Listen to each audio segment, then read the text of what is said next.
যে আকাশে সারা বছর মেঘের দেখা মেলায় ভার, সেখানে এখন ঘন মেঘের আনাগোনা, আর নিচে মাইলের পর মাইল সাদা বরফের আস্তরণ। সৌদি আরব ও সংযুক্ত আরব আমিরাত সীমান্তের এই বিরল দৃশ্য এখন নেট দুনিয়ায় রীতিমতো বিস্ময় ছড়াচ্ছে। গত 18 ডিসেম্বর থেকে সৌদি আরব ও কাতারের বিভিন্ন অংশে শুরু হওয়া এই তুষারপাত ভেঙে দিয়েছে মধ্যপ্রাচ্যের আবহাওয়া নিয়ে প্রচলিত সব ধারণা। সামাজিক যোগাযোগ মাধ্যমে ছড়িয়ে পড়া এক ভিডিওতে দেখা যায় বরফ চেরা পথ দিয়ে গাড়ি এগিয়ে চলছে, যেন মরুভূমি মুহূর্তেই রূপ নিয়েছে কোনো স্ক্যান্ডিনেভিয়ান দেশে। সংবাদ মাধ্যম খালিজ টাইমস জানিয়েছে, মধ্যপ্রাচ্যের উপর দিয়ে বয়ে যাওয়া শক্তিশালী নিম্নচাপের প্রভাবে গত এক সপ্তাহ ধরে চলা বৃষ্টিপাতের পর উত্তর পশ্চিমাঞ্চলীয় সৌদি আরবে ঝরতে শুরু করেছে তুলোর মতো সাদা তুষার।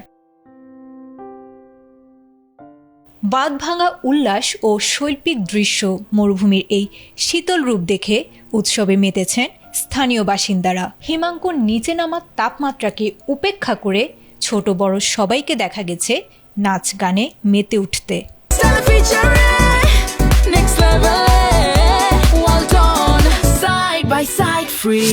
তবে সবচেয়ে নজর কেড়েছে বরফে ঢাকা প্রান্তরে উটগুলোর হেঁটে যাওয়ার দৃশ্য, যা মরুভূমির ঐতিহ্যের সঙ্গে শীতের এক অনন্য মেলবন্ধন তৈরি করেছে। এদিকে রাজধানী রিয়াদের উত্তরাঞ্চল সহ ট্রুজিনার উচ্চভূমি ও জাবাল আল লজ এলাকায় তাপমাত্রার পারদ নেমেছে -4 ডিগ্রি সেলসিয়াসে। স্থানীয়রা একে বিরল বললেও সৌদি জ্যোতির্বিজ্ঞানী মোহাম্মদ বিন রেদ্দাহ আল সাকাফি বিষয়টিকে দেখেছেন শীতকালীন আবহাওয়ার একটি স্বাভাবিক পর্যায় হিসেবে। তার মতে, ডিসেম্বর থেকে ফেব্রুয়ারির মধ্যে ভূমধ্যসাগরীয় আবহাওয়ার প্রভাবে তাবুক ও আল জাউফ অঞ্চলে নিয়মিতই ঘটে এমন তুষারপাত।